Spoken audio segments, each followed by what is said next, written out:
Welcome to episode 325 of the Grip Strip Podcast, the traffic problems edition of the Grip Strip Podcast, depending on which race you're watching, or it may have not been enough traffic either, depending. Um, my name is Philip Matthew. I'm your host, and as always, I'm with the iRacing Indy 500 champion, the Firecracker 400 champion, computer genius, a gentleman and a scholar. His name is Josh Fine. What's going on, brother? Hey, doing great, Phil. Of course, yeah, another weekend at Indianapolis here in the Cup Series, and another interesting weekend for sure. There, a lot of interesting things here in motorsports here, as seemingly we go into a bit of a break period now. But yeah, ready to get into it. Yeah, it's an unusual, basically, no domestic racing sans IMSA. So we're actually going to preview the IMSA race here later at Road America. But going into a NASCAR, the last off weekend for the Cup Series, O'Reilly and Trucks, of course, have different schedules, so they're going to have some more off weeks for themselves, but they're all going into an off weekend. IndyCar's on their last break before they run out the string to end their 2026 season prior to the NFL season. Of course, training camps are going to be getting going here fast and furious this week, so football talks coming back here, so probably can do that next week during episode 326 for sure. We're going to talk about Corey Heim getting a second career Cup Series win in limited starts, only 15 career starts, and he's already got a second career win. Sounds very similar to a guy who ended up doing very great things in the world of NASCAR, was one of the greatest drivers ever lived, and he's still around, of course. His name is Jeff Gordon. Somebody who wishes he was Jeff Gordon. I think he thinks he's Tim Richmond, but he's just a goofball from Michigan. Won the pole. So we'll talk about the rivalry that the media wants to have between Corey Heim and Hocevar. Hocevar using those JGR notes to win the pole on Saturday, get Spire 1-2 there with Nacho Libre. They weren't able to hold track position, and then he flips off Corey Heim, and then Corey Heim gets the champion's ring and puts it on his middle finger on DBC earlier today. So I'm there for the pettiness because of, we'll get into that. Denny Hamlin being himself, generally as a choke job artist, proving that once again at Indianapolis. Granted, he's probably going to win the regular season title. That's fine. But can he pull it off in the chase? Losing out on an opportunity at the Brickyard 400 to win it once again. You have the likes of Joey Logano and others that are left wanting. We'll get into all of that. We'll talk about Carson Kvapil getting his first career O'Reilly Series win over his teammate Justin Allgaier, who's likely to be around for at least, they're saying, 2 years.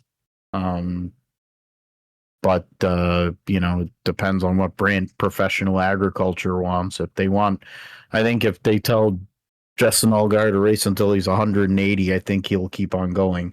But the way he's running these days, why would he retire? Carson Kvapil, on the other hand, is holding on for dear life, similar to Josh Berry, similar to a lot of other guys that are in spots like Lane Riggs, who won the Truck Series race and dominated that. They're the guys that actually have talent and skill. Even though they can win, they're really good drivers. They know how to work on them. We'll get into all that. A lot of hate and vitriol for Kvapil doing burnouts over the bricks. He didn't know that. Anybody who wants to be mad about that can suck a dick. I really don't care. Probably do. It's kind of petty. It is petty. Um, Junebug had me going. I was already kind of in an emotional state, and then watching Guapel win and how much it meant for him. Then Junebug seeing that kind of genuine emotion he had for him. Then they went and did the cut later on to his dad, Alabama man, sitting over uh, at the Cars Tour race, being the crew chief for his younger brother there, and so it was a big win, big for the family there. Travis Quapple, of course, former Truck Series champion, Cup Series competitor, somewhat of a um, what do you call a contemporary to Earnhardt Jr. at that time. So to connect the fact that now his sons are driving for Junior and all that, big deal. Lane Riggs, another, a second generation driver, trying to do what he can to keep a career going. When you lead all but 2 laps of a race, that kind of proves that you're pretty good. He did that at IRP on Friday night. Front Row Motorsports yet again showing that they are the best at these short tracks. After Chandler Smith opened a can on everybody at North Wilkesboro, Lane Riggs does the same at IRP, continues his ascendance to a regular season championship and extra bonus points that'll come with that to lead into the Truck Series chase. So we'll recap everything in all 3 major NASCAR series. In Formula One, Lando Norris gets his first win as a world champion at the Hungarian Grand Prix. A lot of tire offset strategies, a lot of things were really determined at the start because of traffic and not being able to pass because it's the Hungary. Ferrari shitting the bed after they had the pace early in the weekend was cute. Lewis Hamilton for I don't know how many races in a row gets some sort of penalty. And so there's thoughts or talk that there was issues with the technology with the speeding, similar as to what they had at Monaco. They're supposed to be the greatest form of motorsports, but they seem to have technical issues with speed guns. It's almost like they're shitty state police from the United States with the crappy speed devices that or how they're calculating it. But we'll talk about that midfield battle. We'll talk about who finished in the points. I mean, for Andrea Kimi Antonelli gains more ground in the World Championship over his 2 closest rivals. They'll be going to Zandvoort, take them a few weeks off, go to Zandvoort for the start of the second half of the season, which will include a return to the Sepang circuit in Malaysia for the Bahrain Grand Prix. Yeah, that doesn't make any sense, but it does. We'll talk about why later on. And there's going to be more of that, where that came from, at the rate that the orange mongoloid is going. Pick a circuit around the world that you want to see Formula One cars at that's in Europe, or maybe in somewhere. Maybe we might get another Grand Prix around the shithole circuit in Miami at the rate we're going, but maybe we'll just get 2 at Coda. That would be cool. I'll take that. Or Indianapolis, with one of the great road courses we have in America, the Indy road course. Reference what we were talking about offline. Roundup, we'll talk about F2, F3 at Hungary, NHRA at Seattle before they take a while off. They're not going to have that many races going on here between now and they'll have Minnesota,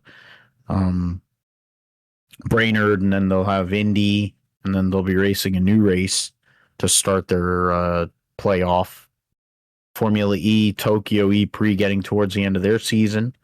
Rally Finland will be this weekend, and then Supercars will be racing in Perth.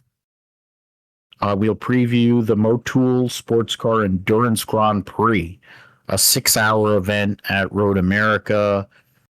John Doonan, the president of IMSA, trying to harken back to the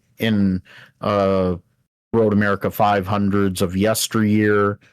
The Michelin Endurance Cup, fourth of 5 races there. So it'll be a anniversary at Road America for 70 years and all these things. It's one of the great circuits that exists in the world. So we'll have all 4 major classes in IMSA racing, huge grid, 50 plus cars. We'll talk all about it there. And Josh will let us know all things going on iRacing Gaming Sim segment. We'll call it a day. So yeah, let us get this going here. It's a pretty long open on my part, so I apologize. I was starting to riff on some of the things because of some of the crap that's been going on in the discourse. One thing that you can't deny, though, in the NASCAR Cup Series is I think there are a lot of people that are concerned, or should be concerned, because Corey Heim has to basically qualify first every race he shows up to. He had never raced at Indianapolis Motor Speedway before this weekend on, like in an actual car. He this year seems to jump in, whether it's a truck or a car, and wins at a pretty decent clip. He comes to these races, and I think there was a reference by his own car owner, which we'll talk about more in detail, that when he and his crew chief, Booty Barker, show up with this team, they're the fastest of their cars. Now, that includes a guy that's won 5 races, including the first 3 races of the year, is in the top 3 in points, whatever, is the second in points, and another driver that's in the chase. And you have the 23-year-old who's the next big thing in NASCAR showing up and doing stuff that I think when they reference to, and they made a reference to it in the post-race show, talking about Booty Barker, because Steve Letarte and Booty Barker worked together. They had Jimmy Johnson on there too, and you got to earn all these different Hendrick MFers there. But the more I think about the way Corey Heim drives, the more I think of Jeff Gordon. And it's insane. Like, people talk about Larson, there's other guys. This is the close, people want to talk about everyone who's the next Earnhardt. Who's the next this, who's next that. It's like, you can say he's like Jimmy Johnson, sure. But I honestly think the way that Corey Heim handled himself yesterday, granted, track position was just insanely important because of how crappy these cars are at this racetrack, blah, blah, blah. But he qualified 7th. We had to go out first on the track. Qualified 7th. You have all these teams with their data and whatever. You have Spire using JGR notes to go and get the front row, whatever. He qualified 7th. He had to hold off the pole sitter, the cornball McGee in Hocevar. It's like he is. I don't know. Hocevar, I just want somebody to chair shot him. I really do. If somebody's not going to wreck his shit, I just want somebody to nail him in the back of the head with a chair. It would make me happy because he's so dopey. I don't even know if it's a gimmick or if he really is that dumb, because he's basically Noah Gagson with talent. That's literally what he is. He's just a dumbass with driving talent who's trying too hard. And because he drives for fucking Spire and they're Hendrick Light, they're basically it's like, oh, we're Hendrick, but we suck so bad for so many years that we're just, don't worry about us. We got all the Hendrick equipment and all that stuff, and we get to test some secret equipment. And we got one of JGR's main people for years. So we're just combining all that together and doing some science experiments down here. Don't worry about us. And then we've got the goofball over here, this little tall goofball. That's like the puppet you can just shove. Jeff Dickerson has his hand so far up Hocevar's ass you can't even find it, and Dan Towers and all these other assholes. And then he's fifth in points because of what happened to Kyle Larson and William Clyde Elliott II yesterday. But like, they want so bad to have a rivalry with these two guys. But here's the problem. Corey Heim wins. Corey Heim is really effing good. Like, I can just use the example of him and Sam Hunt equipment. He's the only person I've ever seen that's made Sam Hunt's equipment look good. Sam Hunt's cars suck. I mean, the Toyotas suck in the O'Reilly series anyway, but I'm like, other than when Brent Cruz is driving, or Brent Cruz when he has stuff go right. He's the only person I've ever seen drive a Sam Hunt car and it actually looks good. He won half the races in the truck series last year. Fundamentally, he probably should have won 80% of them.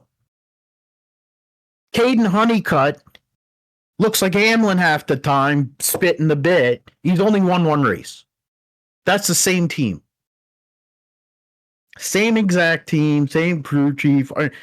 There's really no adjustments. And Caden Honeycutt's a really effing good race car driver. A great late model racer. He goes to the car store and he jumps into whatever and he wins. He's won one time this year. At some point, it's not about, also he's banging Taylor Reimer. Let's just aside. Carson Hocevar has imaginary girlfriends and talks about TikTok and this, that, and the other thing. There ain't nothing imaginary about Taylor Reimer. All right? I've seen her friggin' Instagram, but I also know she can drive a race car. There ain't nothing imaginary about that. I mean, he's got all these Jeff Gordon vibes. That's like the Brooke Seeley reach right there. Because she's not some model or Miss Winston. She drives ARCA cars. She drives freaking USAC midget cars. Like, it's ridiculous. And you have Carson Hocevar. So it's like, I'm going off on tangents because this race stunk on so many levels because it's a Brickyard 400. But they spend so much time talking about it. And I loved Corey Heim's takeaway. It's like, where did he finish? 9th? You spend this much time talking about the guy that finished 9th? Like, it's so good. It's like, they're never going to be in business together the way that Jeff Gordon and Dale Earnhardt were, where they'd egg on the fan base. But NASCAR wants this so bad to work and happen. And the fact is, I think Corey, I'm just going to keep on running him over. And people are going to hate him. The host of our fans are going to hate him. And I'm going to like it. I'm going to join on this because I had to watch Jeff Gordon for most of my damn NASCAR fandom. Watch that fruitcake Rainbow Warriors car win all the time. I'm going to join on this bandwagon because I'm already watching all this and I'm like, this guy's fucking good, man. And it's easy. And it's really easy. And I mean, you talk about some of the other mistakes. You're talking about champions. Elliott. You're talking about Larson. You're talking about Blaney. I mean, granted, John Hunter Nemechek is a fucking moron too. And he does this almost weekly. I mean, I like how Jimmy Johnson just has Eric Jones and then a moron and then he's going to have Riley Herbst there to just make up the numbers. Whatever. I don't know what kind of business plan that is. Jimmy Johnson's a legend. He's won so many races, but his business plan for that race team sounds a lot like Richard Petty's business plan for that race team for so many years. Yeah, I mean, this is all really about Corey Heim for me. Goes out there, gives Field and Stream a win at the Brickyard 400. Of course, Bass Pro over the years. Jamie McMurray won there. You have Chase Briscoe, an Indiana boy, ran the Mobile One car this week, but Bass Pro. So credit to them. Toyotas get 4 out of the top 5. The best Chevy was Hocevar in 9th. Only Chevy in the top 12. And credit to Cole Custer. They were up there the whole weekend. The Haas 41 utilized track position, kept it. And you look at the kind of weekend Chevy's had in general to go and get that. That's his. I'm pretty certain that's his best finish of the year. So credit to that team. Heim, Bell, Logano, Briscoe, Hamlin. So you got 2 guys that have won as many races, like 90-something races in the Cup Series. Neither of them have that big one. Brad, of course, has won this race, finished 6th, but he went in the tank for 3 months, and if he somehow or another makes this chase, it'll be a miracle. Josh Berry, one of his final runs with the Wood brothers, they actually get a decent finish out of it. Preece, I think they put 4 tires on the final pit stop instead of 2. There was talk about that on the broadcast. Maybe they had lost too much track position. Who knows if it really mattered? It's not like anybody could pass.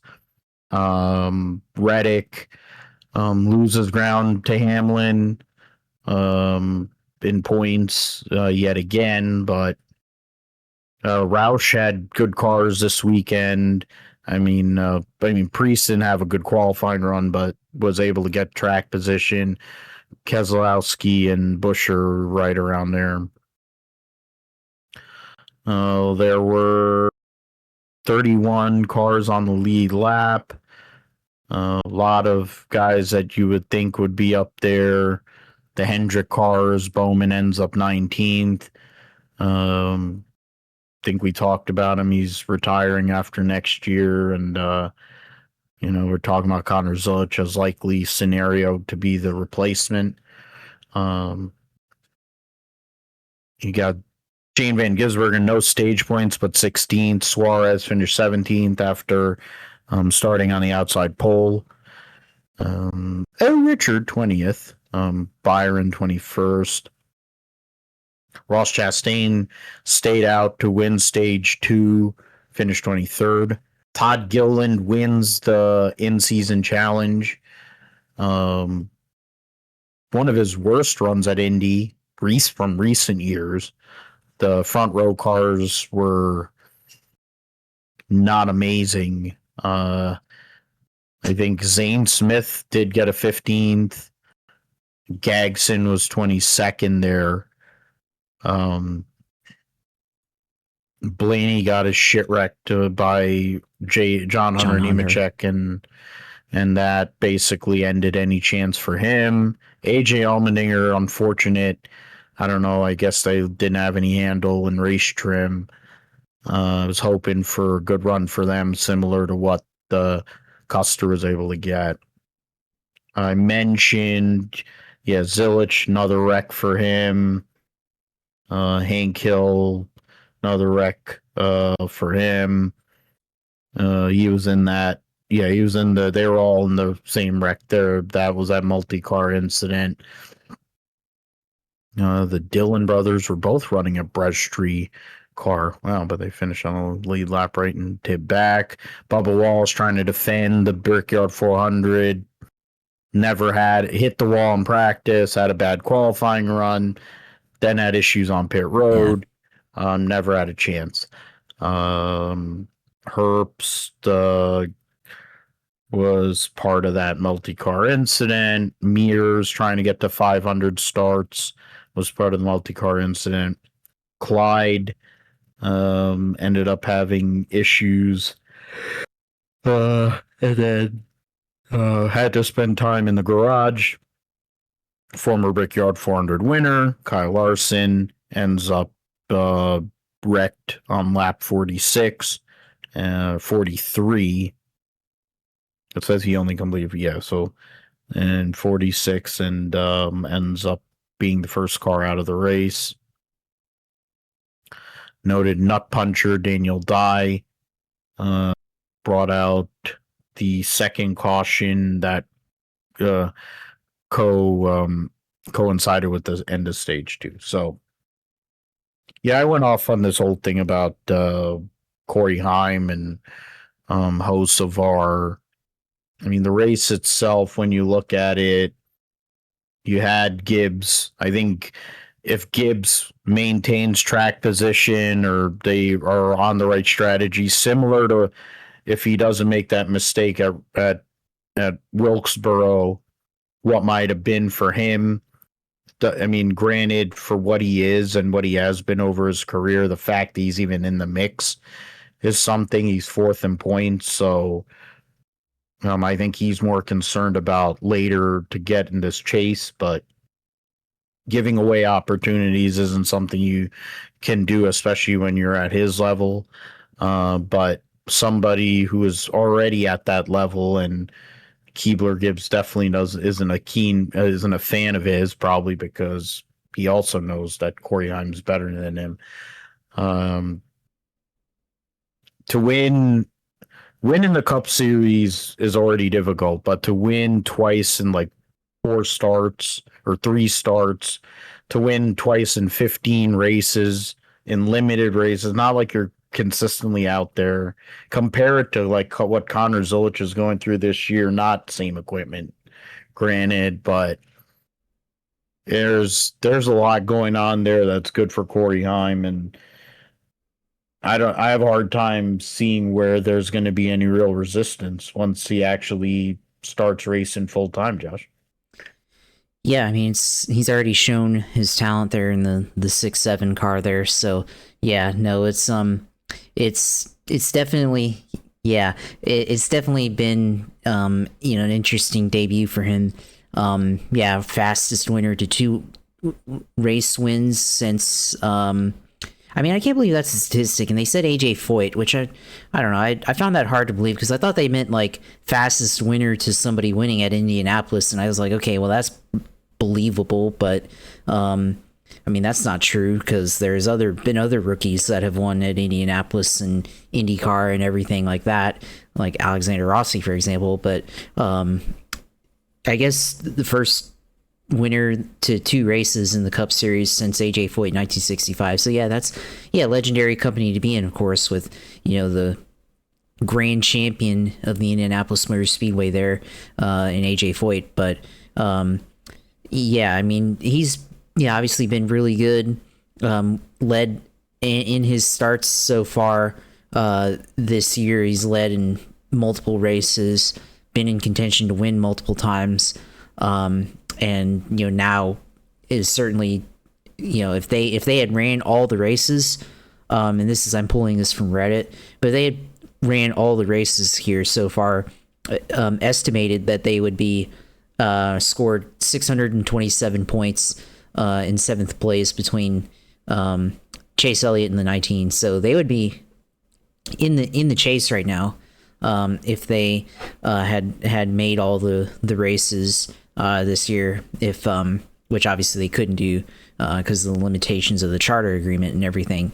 But that does show you how talented he'd be if he were full time right now, which now we'll have to wait until next year. So there really shouldn't be any like with Connor Zilich. Obviously, yes, the equipment level is different, et cetera, and all that. But I mean, this guy, he should be winning right away.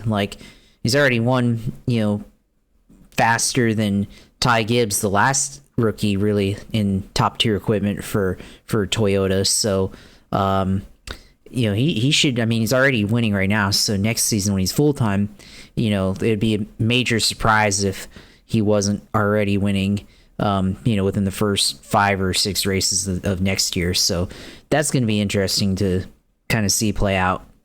And of course, next year he's going to the 35 for that next year. So I guess they're not keeping the 67 around, but for 2311, which I don't know how they ever came up with that. They've been using that one for a while, but that's interesting there. But and the 35 too, but whatever.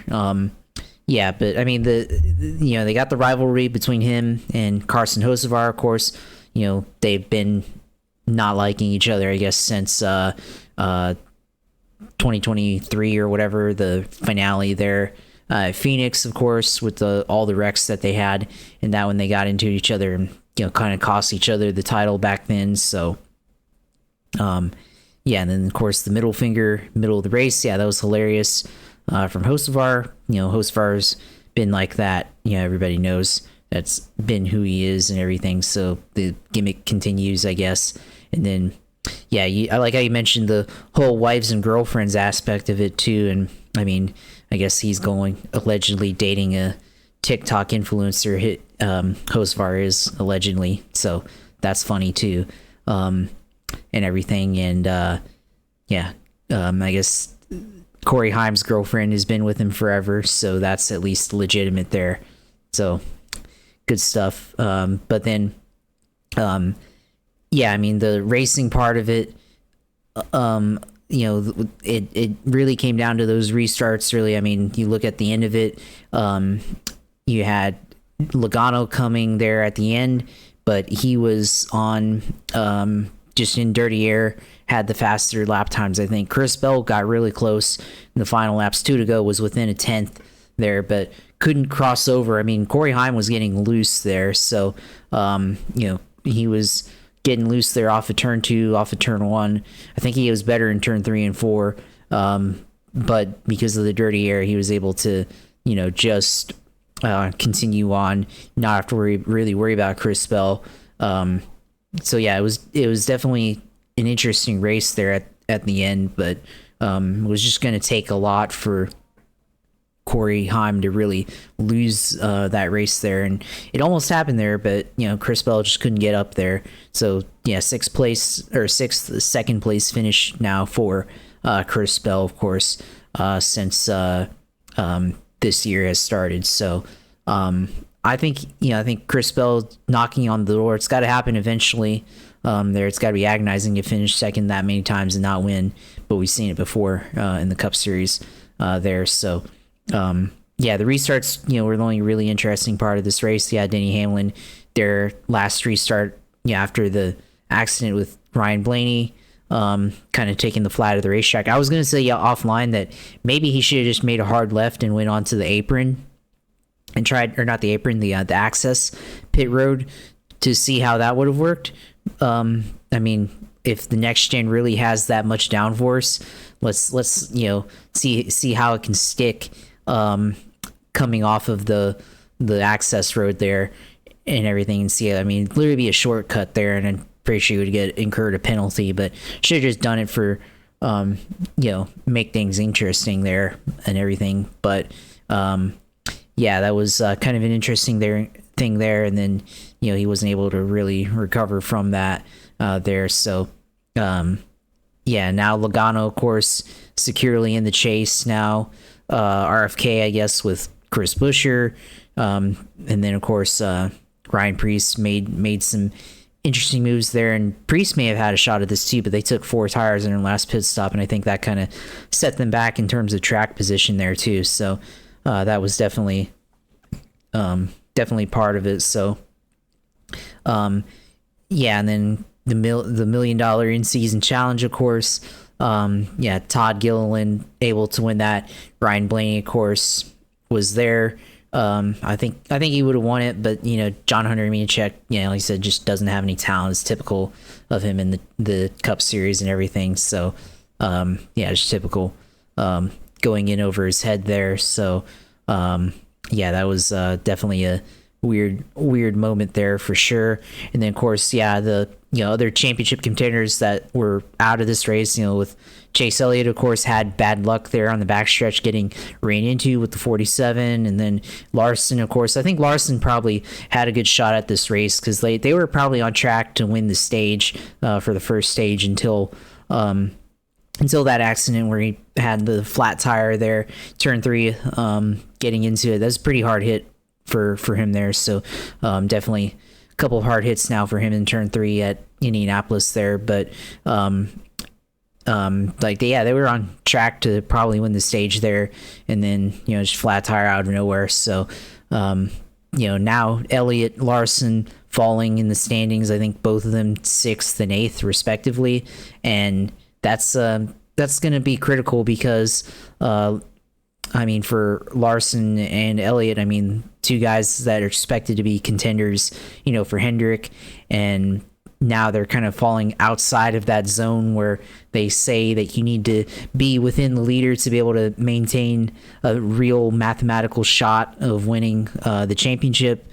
And, now they're both kind of on that outside window now. So it's going to be tough here. And they've only got really 4 races here left in the regular season before the chase starts because they'll need to make up ground there. But the other part of it is that the tracks that are coming up, you have Iowa, New Hampshire, or Richmond, New Hampshire, and then Daytona. And for Hendrick, they haven't really been that good overall this season, especially on the flat tracks. Mostly they've been, I guess, decent on the 1.5-mile tracks and everything. So there's a lot of questions there to see if they can, put something together to improve their standing before the chase starts here. So that's definitely interesting there. But yeah, and then of course the racing itself at Indianapolis, of course. We all know what it is. It's processional and everything. I feel like it was kind of similar to Pocono in a little bit of a way. Pocono is a little bit more raceable right now, but the flow and everything's very similar to Pocono. But it just magnifies the limitations of the next gen car and everything. And really, you go back to the car tomorrow, 2008, when that whole tire debacle started and everything.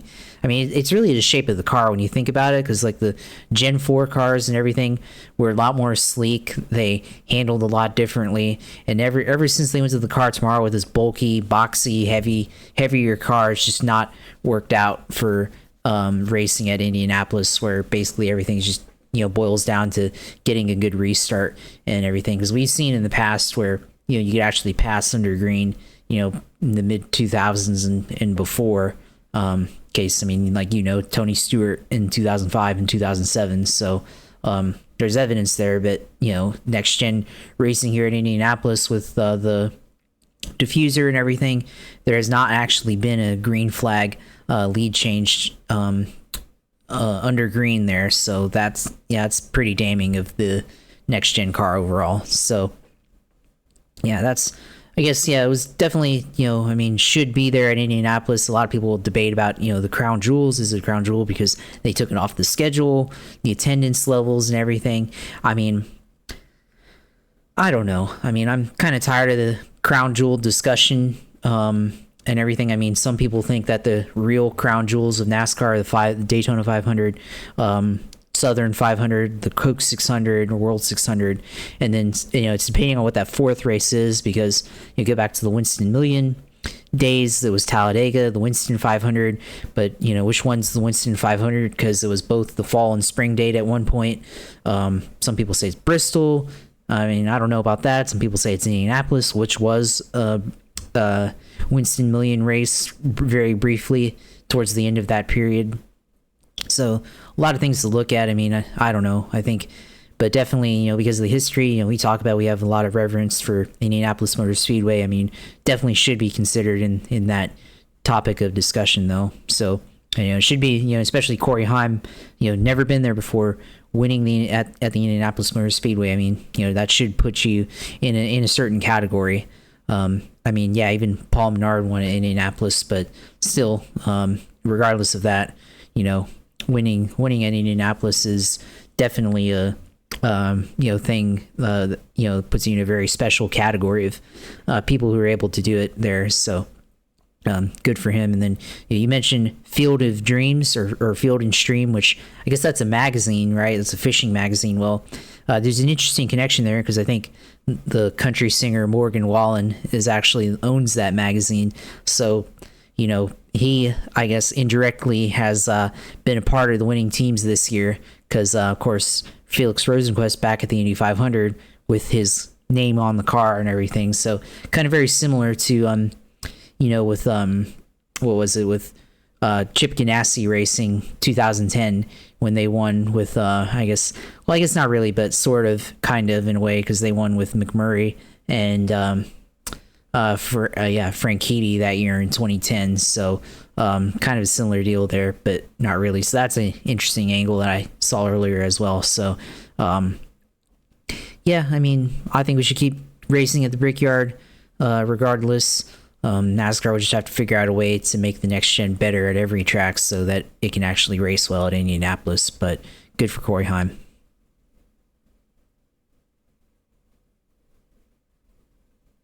Got to give credit also to Eric Church, fellow country singer. Oh, there. yeah, that's true. They relaunched a brand. I was just curious because once you mentioned Morgan Wallen, I didn't know that piece of it. So, so good pull on there.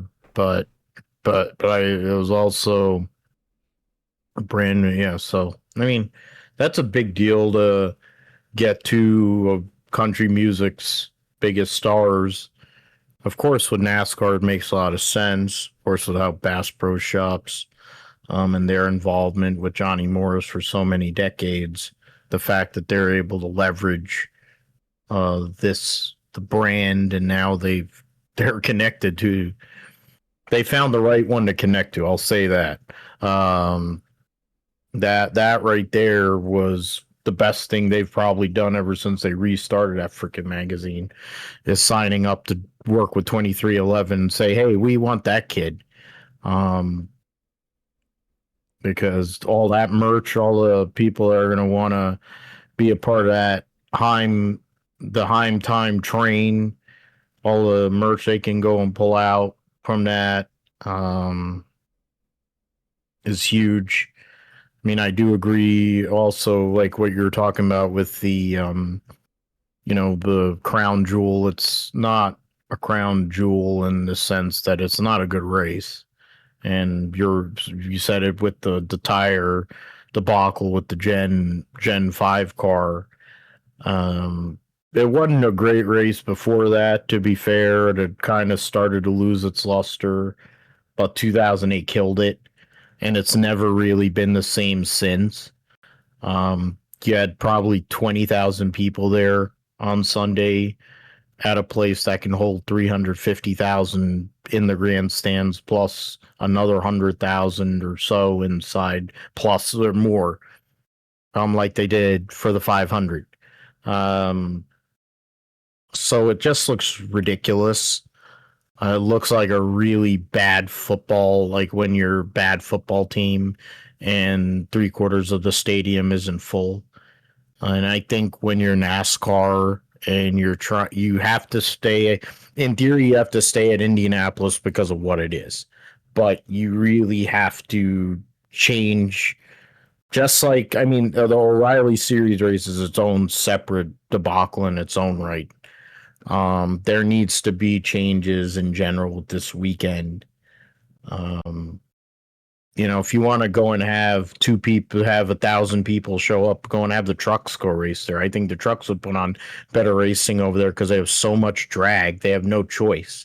It would make more sense to swap the trucks in the O'Reilly series at IRP and then come up with some invitational aspect or something with the Brickyard. Because it doesn't do anything. I give credit to Corey Heim, though, for his preparation for 2311, for Booty Barker, having Eddie DeHaan as their spotter, the kind of people they're putting in place around him for success, to go to a track that is a difficult racetrack to master and in your first start there, go and win and beat his owner, who's had I don't know how many tries at it, beat Bell, Briscoe, Reddick, and then Brad Keselowski's won this race, Logano. I mean, there's just it's you got to give credit to that, and he closes like there's something he just when you give him that inch, he's gonna close. He's gonna take a yard. He's gonna close. That's the difference. There's just something about him. I'm like he was making mistakes in the car. He was having struggles. The car wasn't good enough. It was good enough, but it was like it wasn't good to the point where it was like I think if Bell, the problem was, and he said it, Bell said it. I was just waiting for him to make that mistake. It was akin to when Tony had made a mistake with about 60 to go or 40 to go, 30 to go, something with Kane in the 05 race. And then literally Kane made the mistake on the final restart, pushed up, lost his nose in one. Tony makes that move, gets through two, and literally I couldn't talk for the last 20 laps of that race. That was essentially what Chris Bell was hoping for. Never got that restart. And that was the thing. Logano said it. He thought he had the fastest car. Couldn't do anything with it. But considering where Logano was 2 weeks ago to where he is now, I think Joey Logano can deal with, it's his owner's racetrack. Yeah, he wants to win there. But considering 2 weeks ago he was cleaning portalets, and now he's got a chance at a fourth championship, and he's now having all these streams of consciousness of how he made a mistake with Matt Kenseth in 2015 and threw away a championship there, considering two championships might have went away in 15 and 16. You got to take that top five, considering where Ford's been all year. So we'll see with that. Lot there. Spent lot. I gotta say, we spent a lot more time on that Brickyard 400 than that race deserved, because it was pretty terrible. But then I think it's any Brickyard 400. The note I was gonna say with Pocono, at least with Pocono, you're gonna have restarts, and you're gonna have likely mistakes and more crashes and more restarts, and it's wider. This car races all right at Pocono. Like, it's actually okay at Pocono. At Indianapolis, there's just no chance. It's so narrow. You're speed limited. There's nowhere really to go outside of the one groove. It's a limiting racetrack. Tracks which are very one groove centric, this car is just absolute trash. You need tracks that you can move around. You need tracks where you can use a tire that's going to fall off. You need to have tracks where you take that rear diffuser out of play and you make it more about mechanical grip. I guess we'll find out at Daytona during the Busch Clash next year how that'll all go. The points heading into this last off weekend of the season, top four locked in to the chase. Hamlin has an 84-point lead on Reddick, 120 on Blaney, 135 on Keebler.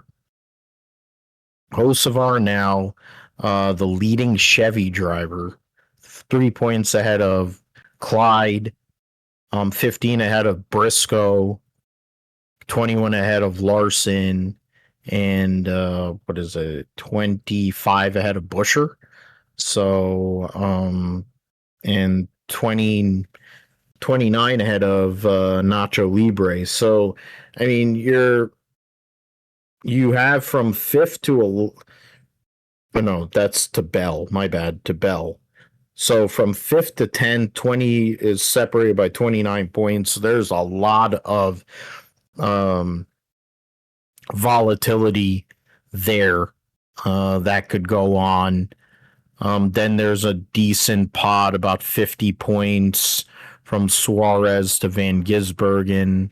They're about 55, whatever the hell. Yeah, 45 points. Yeah. So that there's some room there. Logano having leverage and momentum plus the short tracks.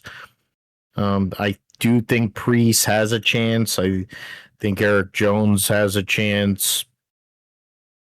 We're really at 19 left now. Brad Keselowski's at last one that has an opportunity. So it's 3 Fords and the 1 Toyota there for legacy for that last spot, unless the bottom falls out on SVG. So that's really the intrigue there. And yeah, we'll go to the O'Reilly series. Was the Pennzoil 250. You had 3 drivers that led over 20 that had led double-digit laps.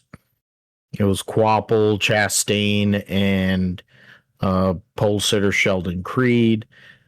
Jeremy Clements went out there, won stage 1 after starting 4th, his best career start. That was something that was crazy to hear. It's not I because he's been racing for like 1,000 years. So for him to get his best career start at like 550 something starts is something. But that's at Haas Factory Alliance there, and utilized that, had the track position. So I mean, credit to Clemens, but then he had mechanical issues. He had a terrible pit stop after the first stage, never gained that track position back, then had further mechanical problems, and then finished 37th. David Starr's like 1,800 years old, and he's driving that Mike Harmon piece of crap, and he was in the way of I think he got in the way of Sheldon Creed. That's what it was. He actually got Sheldon Creed mad, so that was actually interesting because Sheldon Creed really never gets mad. So it was kind of interesting there. But I mean, this race, it was once again another example of how good JRM is. And the difference in the separation between JRM and Gibbs, which finished fifth, 6th, and 9th, which is essentially the second best organization in the O'Reilly series. I guess you can make a case for them. And RCR. RCR had nothing in qualifying. They were dog shit. You had Hank Hill only finishes 10th. The 2 car started 26th, finishes 16th. Jesse Love, of course, is leaving the organization to go to Cup next year and driving for a different manufacturer. So that's got to be affecting things. Who are they going to put in that car? Hank Hill's probably going to the Cup Series. So there's a lot of moving parts at RCR right now. So they're not hitting on all cylinders. Gibbs is probably keeping essentially what they got right now. They already signed Taylor Gray. Bruckshot Jones will never get fired because he's daddy's money. Brent Cruz is their guy, likely to take over for Hamlin. And Sawalich brings, mommy and daddy's money too. So JRM dominates, but for Carson Quapple compared to the 3 guys that are behind him, Allgaier, the ageless wonder and former series champion and one of the winningest drivers ever in this series. Chastain, who's a Cup Series stalwart, even though he's having a terrible year this year. And then Clyde, of course, former series champion for JRM. Cup Series champion, family lineage, all the connections to insert different legends between Junior, Dale Sr., his own dad, Jeff Gordon, like whatever. Unlike all those guys, yeah, his dad had a Truck Series championship. Yes, he won a Cars Tour title himself, but Carson Quapples is racing for everything. He got a reprieve this year, even finished in the Final Four last year, didn't win a race, got close at times. While Connor Zilic went out there, won 10 races, taking dives off cars, still goes out there, gets into a race car, getting injured multiple times, still probably should have won a championship there. It probably was a precursor of what is going on this year, to be fair. But Quapple's been having to swap between multiple cars at JRM this year, and then he's also driving a DGM car at the road courses. But, showing his experience in this second year, he hasn't lost as many points when he's doing swaps. And he isn't he's using that race skill and mentality, the maturity that he has, and he isn't losing as many points compared to, of course, Rajah Caruth as a rookie in the O'Reilly series in a similar spot, feeling that pressure, needing to maintain and do something to keep a career. But goes out there, has to hold off Justin Allgaier to go, and he had to pass Chastain too. As like, goes out there and gets that victory. He was super emotional. Dale Jr. was emotional. They got Travis Quapple. He wasn't one for emotions. He was emotional. He had Childers was the only one I think that kept it together, and he had one of his sons there.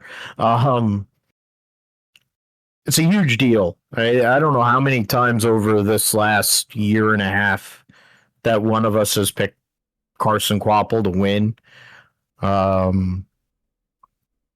mean, it's crazy to think I picked. Hey, look at that! I actually picked him. You picked the Truck Series winner. I picked the O'Reilly winner, and yeah, we whiffed completely on the Brickyard and the Formula One. But you did have Norris I had Norris on my podium. I had 2 out of 3 of the podium. Okay, you had 1. All right. Yeah. Yeah, that actually is, wow, for me, that's actually pretty good. But for Carson Quapple, that's a huge deal. I think you can tell how much more it means for Dale Jr. with these guys that race those late models for him. He sees what's happening to Josh Berry and sees the line ending and knows that it's like, even though he's done everything he thought he could for him, it wasn't enough. He sees that Carson's line is getting towards the end. He sees similar things with like Lane Riggs because of the business of what this sport has become. So I think for him and the amount of years that he spent with Carson, this one hits different. Now, can they go out because he's going to be with Rodney Childers and they're going to run the rest of the season? Can they compete for this title? Absolutely. Can they beat Justin Allgaier?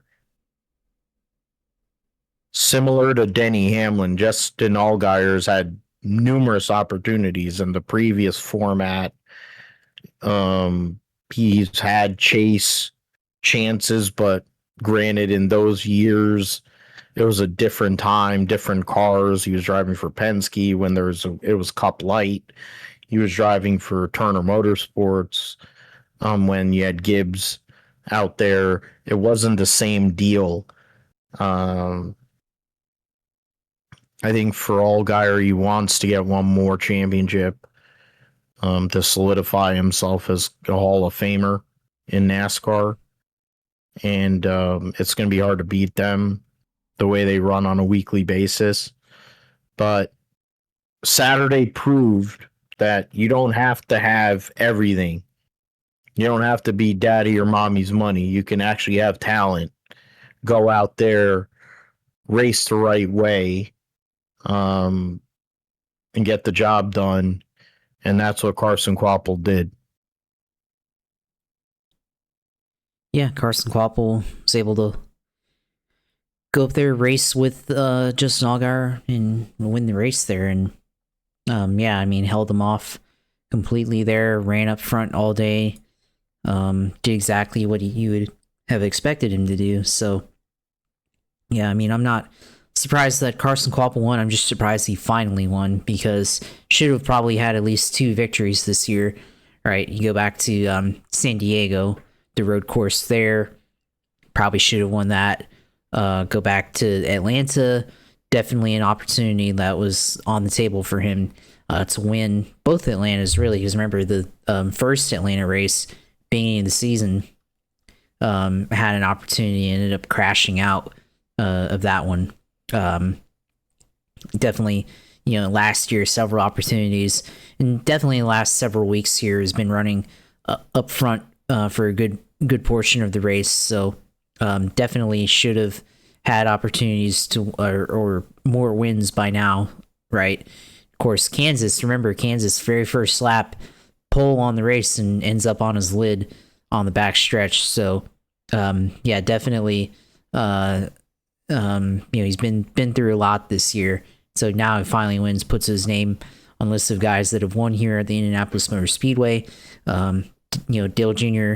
I did not expect Dale Jr. to get emotional like that, actually. I actually was a little surprised to see him get emotional, but I guess it does show that it means a lot to him, of course, especially with the connection with the late model team and everything, I guess, getting him up there, taking him from the Cars Tour. Now he's in O'Reilly here in his second year, and he's kind of been bouncing around between cars, between the 1 and the 9, and then the 91 whenever he wasn't in either of those cars. So it's been a bit of a challenge for him this year. So yeah, so I guess it's satisfying to see him win there and win the race on Saturday, and beating the flagship driver in Junior Motorsports and Justin Allgaier there. So yeah, not a surprise there.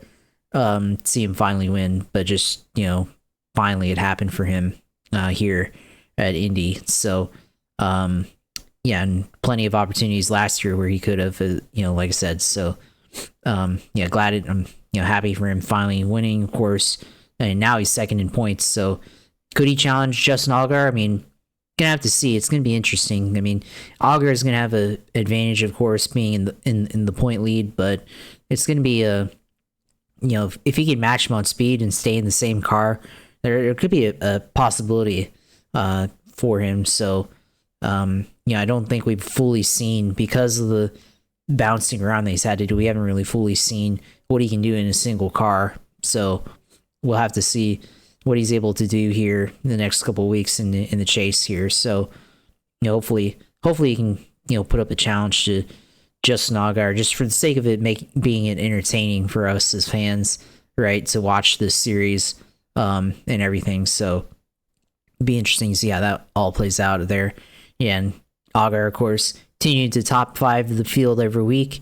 Not a surprise. I mean, if this championship would be over if we didn't have the chase and everything, but Allgaier continuing to be Mr. Consistency.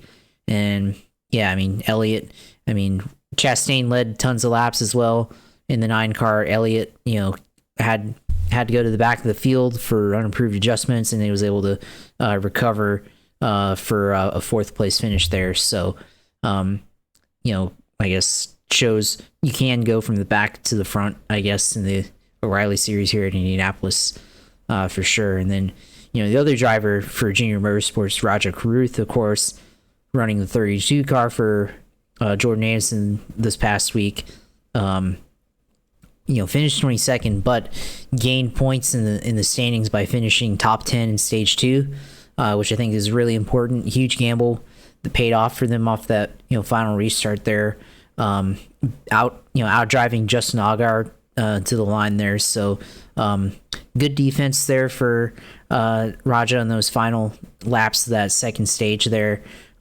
Hugely important for him, of course, with being on the outside of the cut line for the playoff there, so, or for the chase there. So 14th in the standings, 20 back from Taylor Gray. Still has a couple more races here before the cutoff here, so we'll see what he's able to do here in the next couple of weeks here. It's going to be interesting. I mean, Daytona is a wild card. Anything can happen there for Daytona, of course. So it's going to be interesting for Raja. I mean, it would be nice to see Junior Motorsports can get all of its drivers into the chase here this season. So I definitely think Dale Jr. thinks or would like to see that happen there. So I think this is his final race here in the 32, and he's in the 88 here from the rest of the way out. But of course, still as a rookie though in the O'Reilly Auto Parts series. So still room to grow for him. But I think shown enough where he could be in that 12th place at least spot for the O'Reilly Series playoff or chase there. So we'll see what happens here. Anything. Taylor Gray's been inconsistent. William Swalch's been inconsistent there. So there's an opportunity there for Raja to jump the field or jump those two guys to get into the final spot there. So we'll see. But the other guy that's finished well is Brent Cruz, and he's not even was part-time. Now he is full-time here. So so that was definitely good. And then of course Jeremy Clements of course won the first stage as well, so they had speed in that race, so good for them getting some TV time there, running up front. They finished they ended up finishing 2 laps down in 37th, or 3 laps down in 37th. They had a good run there, qualified 4th, won the first stage there. So kind of a unfortunate deal there for them, but they had speed at least in the first stage of that race. So Xfinity or O'Reilly at Indianapolis, I mean, still same deal, but not a lot of drama, but at least you can see guys making moves there. Definitely was entertaining, or more entertaining than the cup race in terms of passing. So at least there's that. But happy for Carson Kvapil there, finally getting his first win here in NASCAR, really, I guess, and especially place like Indianapolis Motor Speedway.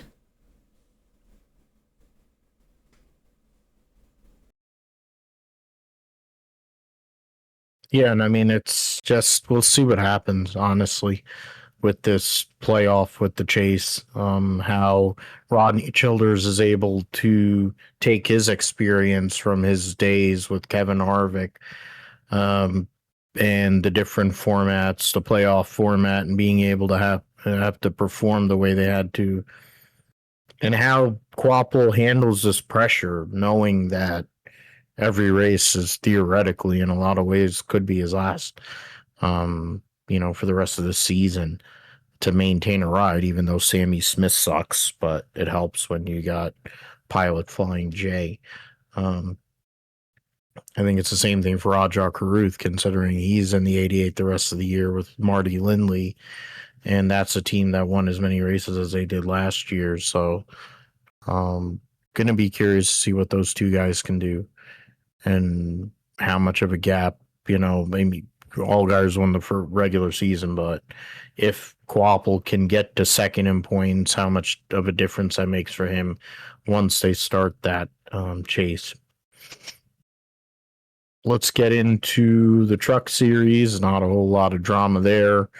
As I mentioned, Lane Riggs, 10th win and his 70th start in the truck series. So pretty solid, to say the least, with some of the best that's ever done it in the truck series. Went out there, won the pole, won both stages.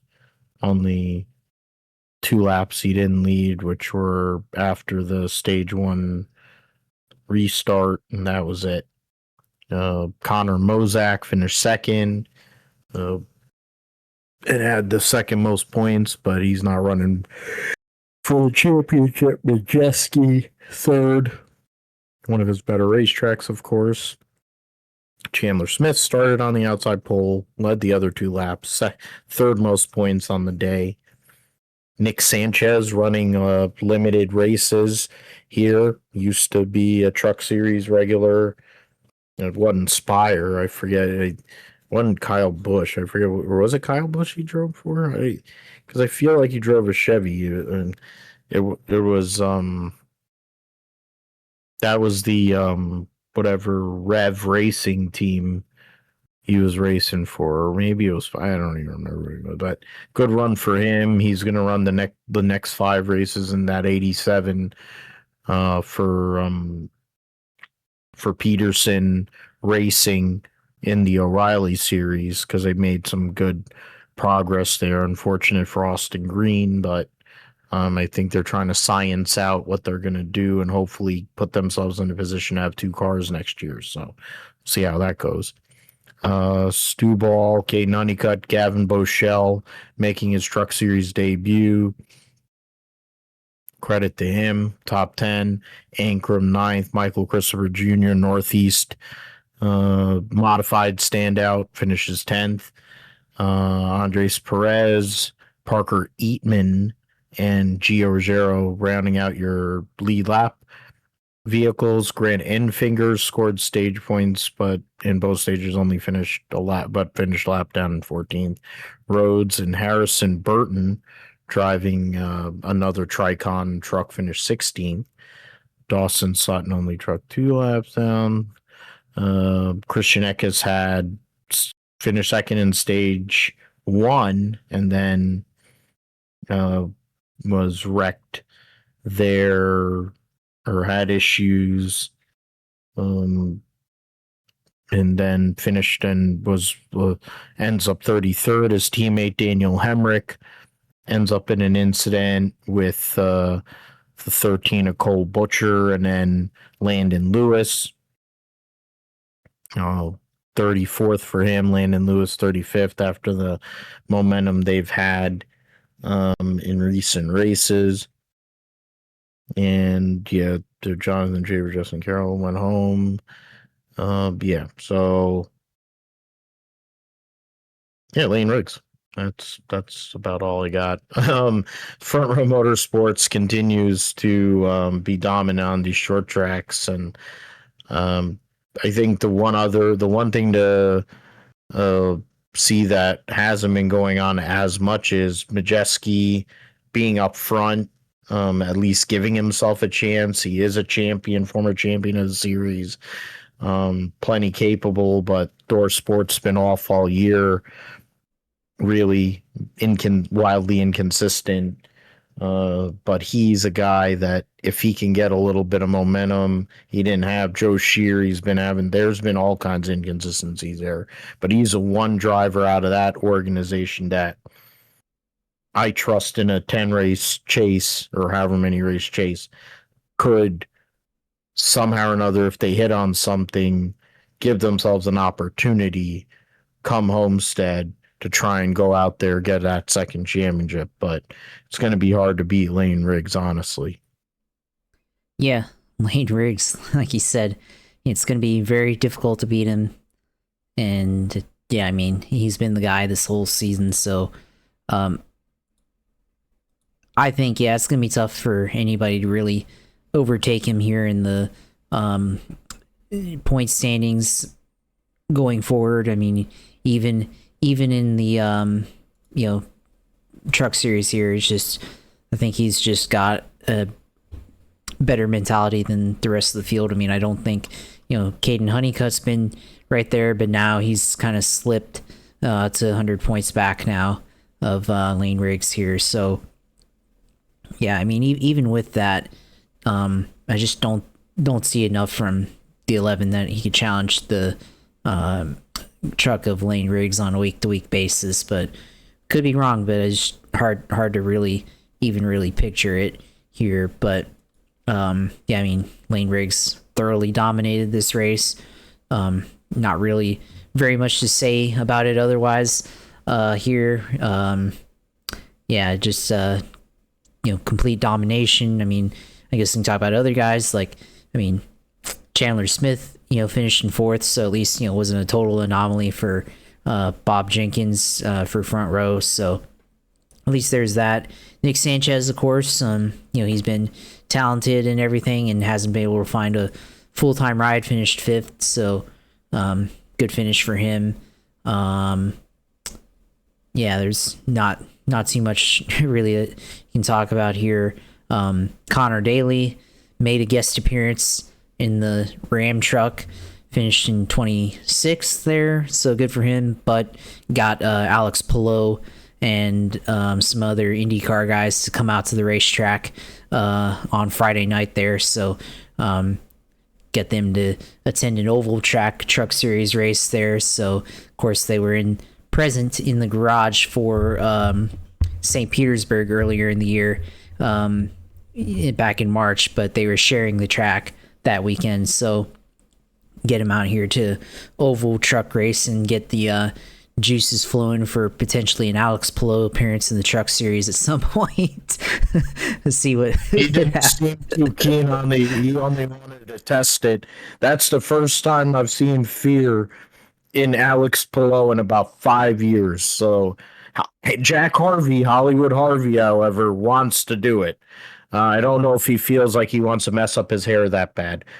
He does have to work TV these days, but he is bestie. He's one of his close friends. I mean, he's friends with everybody, it seems like, in the IndyCar paddock, but I think he's more likely to get in a truck and try to compete than the soon-to-be 5-time IndyCar champion, but you can keep going. Nah, I mean, yeah, that's pretty much all I really had to say, about that race, but yeah, we'll see if any of those IndyCar guys ever decide to make the crossover here at a short track like this. I mean, I don't know. We'll see. I mean, Jimmy Johnson, maybe they'll have to go to Jimmy Johnson for advice, and he was terrified of the Truck Series in his one start this year. So I don't know, maybe not. But yeah, I mean, think otherwise there wasn't too much to really take away other than, yeah, Lane Riggs is the guy right now in the Truck Series. So.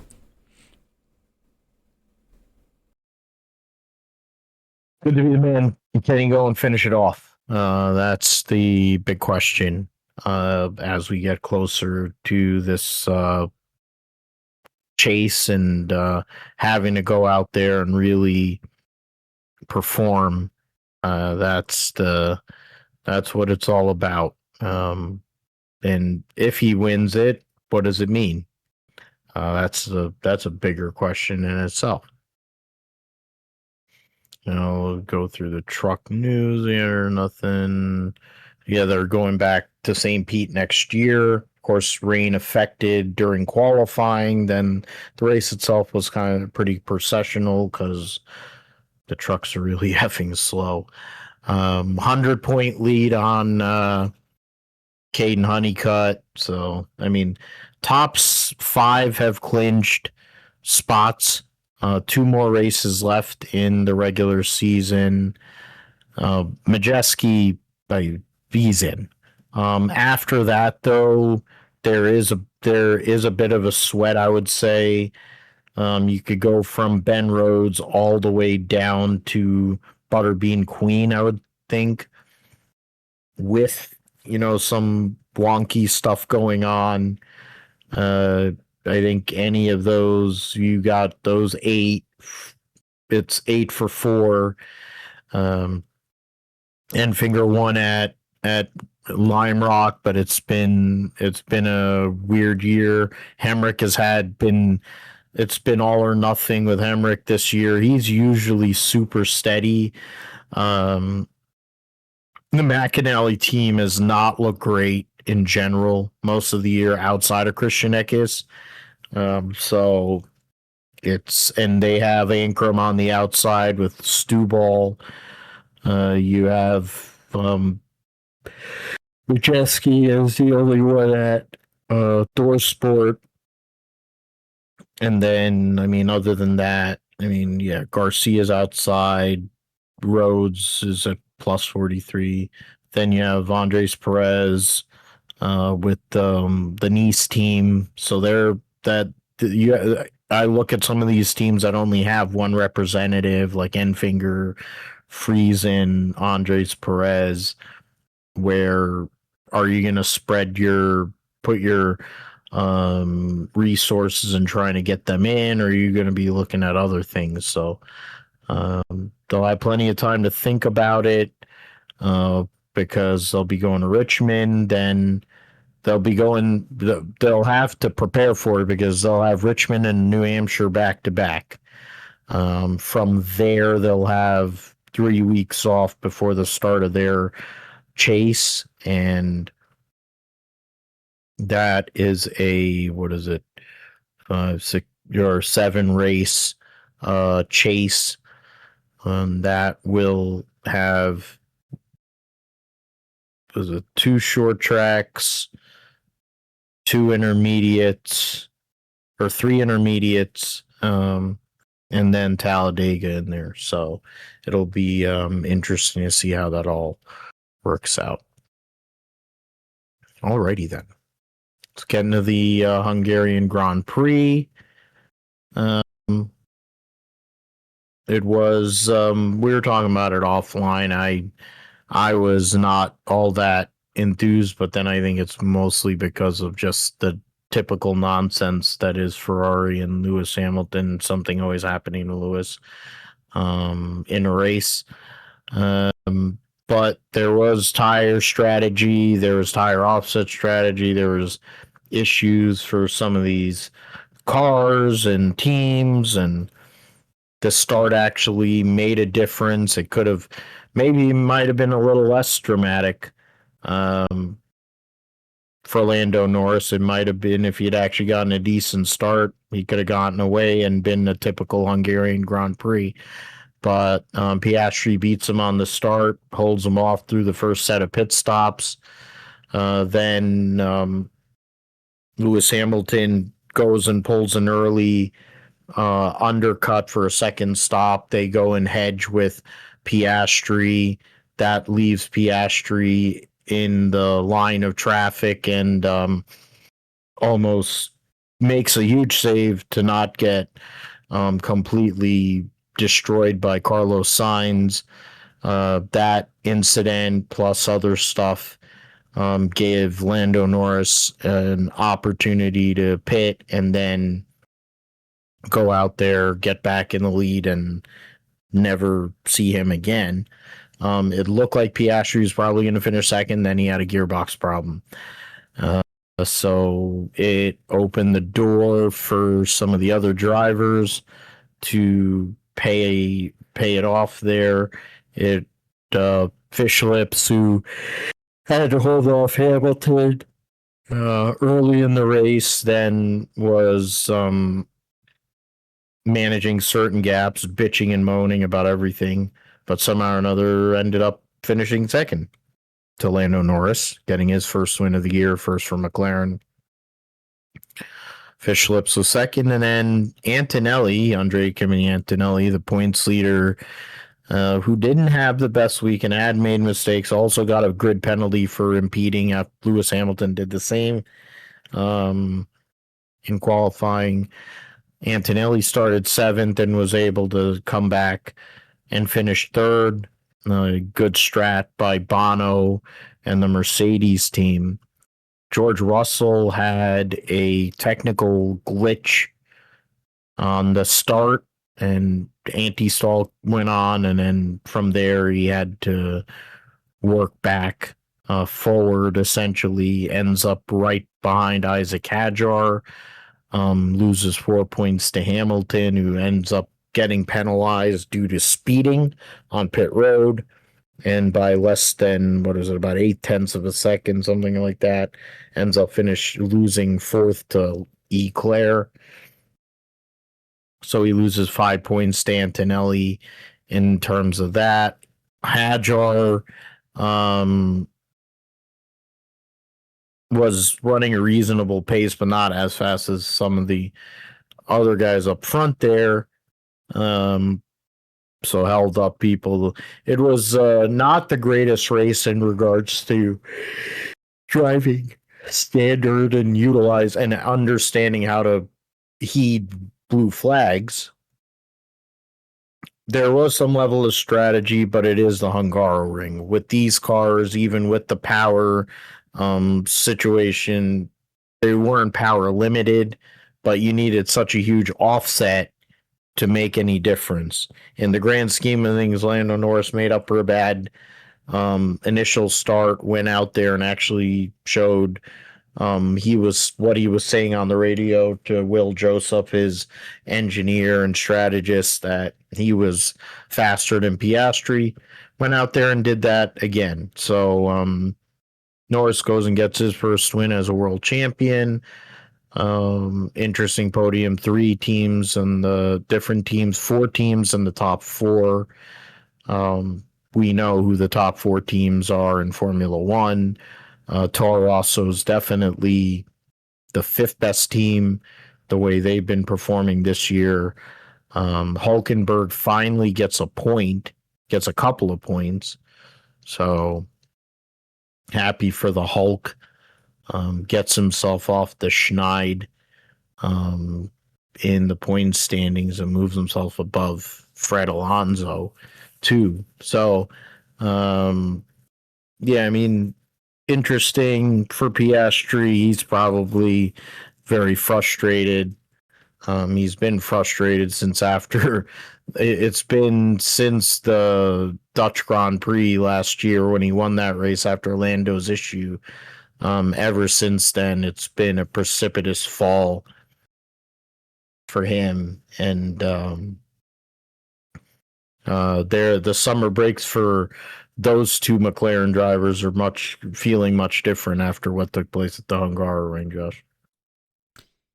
Yeah, it's going to be an interesting summer break for sure for McLaren. I think they've hit something here, but then, also I think, Piastri, very frustrating. I mean, yeah, like you said, going back to last year, it looked like he was on the verge of potentially winning the world championship, but then it kind of all fell apart last year, and his teammate won the championship. And now this year, the first handful of races didn't get off the starting grid, and had to retire. And then, now kind of settling in now, but still Piastri had an opportunity, certainly to win this race, but ended up having to retire with gearbox issues. So very frustrating for Piastri there. So it's definitely been a tough season for him, for sure.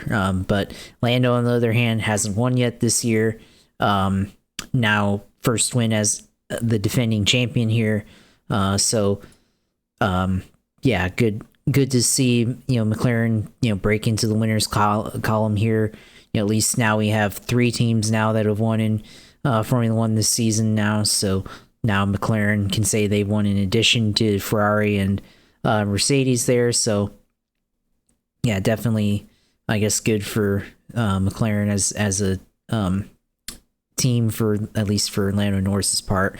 But yeah, I mean, it was definitely a interesting. I guess the start for sure was interesting, and you had George Russell, of course, had his issues and came back to finish 7th there. So yeah, I would expect for Russell. I mean, he needs good results if he wants to continue his chances to at least keep pace with his teammate there, which is starting to get away from him here now with the 61 point lead to his teammate Kimi Antonelli there. So for standings here, I mean, I'm looking at it right now. I mean, Hamilton's the only one within sight of Kimi Antonelli here. So Hamilton finished 4th, or well, I guess 5th here. Penalty there, speeding, which you talked about it offline, very dubious there, I guess, with how things were officiated there, which I guess made it somewhat interesting there, but definitely points lost for Hamilton there, but yeah, just interesting time, I guess, in Formula One is now we're going to the break, and I guess now gives teams a shot to get reset here. I guess get reorganized here. Now we get to see, for Antonelli here when they come back from the break, will they be able to continue dominating, or are they gonna continue or start having problems? Kind of similar to with what Piastri had last year, right? With his deal, we thought okay, he'll be the champion more than likely, but then now this year, could that happen again? I mean, it doesn't seem like it, because it seems like Kimi Antonelli is just on another level this year. Plus, Mercedes as a team has been so dominant this year. It's really hard to picture otherwise. But there's still that opportunity where things could change. So I guess we'll see once we come back from the summer break here. So should definitely be interesting, of course, but we'll have to see. But yeah, I guess we have a bit of a time here from Hungarian Grand Prix to the Dutch Grand Prix next month. So before we get into the swing of things and I guess finish the championship here. So yeah, should be interesting here. I guess now on a break here from Formula One for a couple weeks now for sure. Yeah, I mean, it's going to be, I feel like for the likes of Lewis and for Piastri to a lesser extent, for Russell, you have to look at where those guys are at. Momentum isn't in their favor, while their teammates, it definitely is. And for Kimi Antonelli, what can he do? First time that he's been in this spot. He is a young guy trying to go out there and get a world championship, get his first career world championship at 20. That's just insane. 50 points, and then and then it's 7 or 59 for Russell. So I mean, you're talking about basically 2 races there. Then Eclair, 10 points out of Norris, so that's a battle for fourth. Fishlips, you don't know what he can do. Then there's separation really in terms of the midfield. Lawson ahead of Gasly by a point. Of course, Lawson, the screws are being turned on him, having to perform. Will he keep his seat? Doesn't seem like he will if Nicholas Soloff is able to go out there and win the Formula 2 title. So he'd be the latest casualty at Red Bull, as they hire the guy that handles the driver development at Mercedes, or has been for many years. Lindblad right now 11th in points as a rookie. So credit to him. I mentioned Hulkenberg there for the drivers' standings. In terms of the team, 72 points, as you mentioned, Josh. I mean, Ferrari, more or less, it looks like we know who's going to win, who's going to be second, third. Separation, 43 points McLaren has over Red Bull. So basically, the top four kind of is set. The real battle is between Toro Rosso and Alpine, 5 points between those two. Audi, with their uptick in performance, between Haas, Audi, and scuffling Williams, there's only 10 points separated between those two, and then Aston Martin pointed at Cadillac. Cadillac, more problems for them. So we'll see how it goes as they move forward. And come back in a few weeks' time.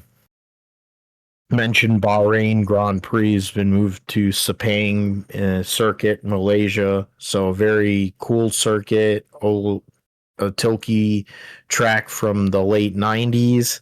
With this car and the power, having to be able to manage the power, there's plenty of straights, um, lots of sweeping corners, and some hard braking. So this can be an interesting test, a track that hasn't been used very much in many years. So something to look at. Got Chicagoland vibes going at Malaysia here later this year, and the first of it's going to be a few instances of that happening.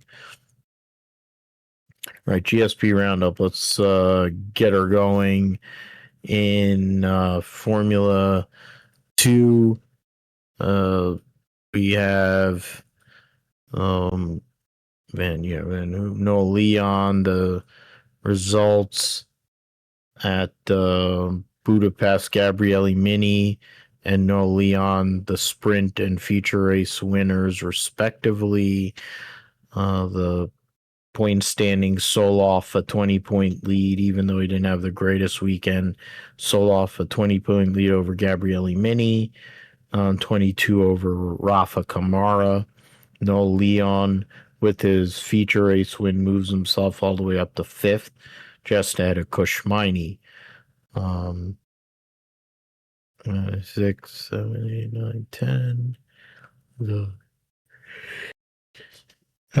Seb Montoya just ahead of Colton Herta, 15th and 16th. I mean, it's not out of the realm that that Colton, with some time only, with a few more rounds to go, you got, what is it, 3? They got 5 more as it stands right now, 3 that are guaranteed. I think Colton Herta could make a run, but he didn't have the best of it. This weekend, Campos leading the constructors by 74. So good battle after that between Invicta and MP is 11 points. Then Rodin is 20 points out of second. And then 40 is Invicta to ART there. So yeah, that's F2. In F3, it's become much tighter. It's changed around a bit with 2 more rounds.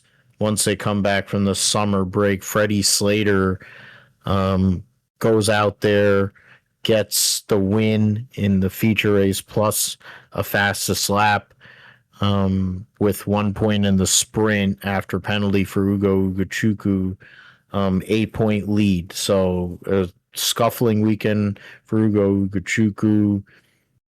Spa was a total throwaway. He had 3 non-point scores in a row before that second place finish he had in the feature race. So it's really opportunity there. Can still win this championship. Battle for third between Teofel Nile, Rivera, and Badour is 4 points. Then there's another cluster between Stromstead, Yamakoshi, and Gaddish or whatever, and Del Pino. I think you can get all the way to Nakamura, and Kolnagi is 20 points separated from like fourth all the way down there. We'll see how that works out in Formula 3. And NHRA was at Seattle for the second leg of the Western Swing before they move forward the playoff. They'll have Brainerd and then the U.S. Nationals. Then they'll be at the Great Lakes Nationals and Rockingham, North Carolina, back-to-back weekends for the championship. 2 Langdon Coletta locked in to the countdown. Leah Pruitt currently third in points. Antron fourth. Tony Stewart fifth. 19 points out of Matty Gordon. 27 out of Josh Hart, who Tony lost two in the eliminations. Beat Matty Gordon, then lost to Josh Hart. They're still trying to figure out their combination there, but hopefully they'll come up with one when it counts. Funny car, only Ron Capps locked in, but I think you can basically guarantee the top 5 right now after Brainerd, Beckman, Todd, Vandergriff, Hagen. Of course, Todd winning. Doug Coletta winning at in Top Fuel. Then in Pro Stock, Greg Anderson gets another win. He's 8 points out of his teammate. So that's a battle going all the way to the end for those bonus points. Greg Stanfield been running well recently. Then Matt Hartford fourth. Enders Aaron Stanfield. Matt Latino, Jed Coughlin Jr., Troy Coughlin Jr., and then Eric Latino 10 points ahead there. So yeah, we'll see how the NHRA goes. They'll be back at Brainerd. Tokyo E-Prix for Formula E. We'll see that there. The results. DeVries going out there and getting a victory. So in the second race, DeVries over Cassidy and Jake Dennis, who had the fastest lap.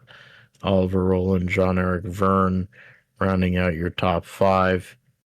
Race 1 was Dan Ticktum over Jake Dennis, Nick Cassidy. Ticktum, the fastest lap for him. Dennis was on pole.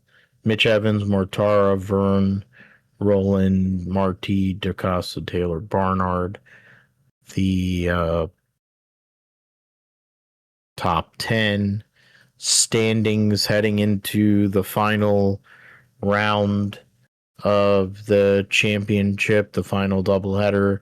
Jake Dennis, 2 points out of Mitch Evans, 5 points out of Pascal Verline, and then Oliver Rowland is 14 points back in fourth. Eduardo Mortara need a Hail Mary of sorts, 30 points back. And then DaCosta's 33, so that's really right there on the edge. I mean, just using this past weekend, Jake Dennis had a pole and a fastest lap, scored 37 total points with a second and a third place finish to regain the points lead. So Evans knows, of course, Jaguar there. He's not going to be there next year. Dennis, a former champion. Pascal Verline, a former champion. Oliver Rowland, a former champion. So a lot of moving parts there.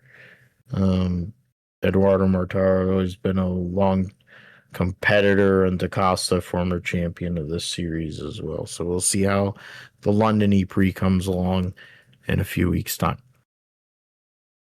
Rally Finland will be WRC, one of the premier, and it's a gravel rally. Of course, all these rallies for the rest of the year will be either on gravel or on different loose surfaces.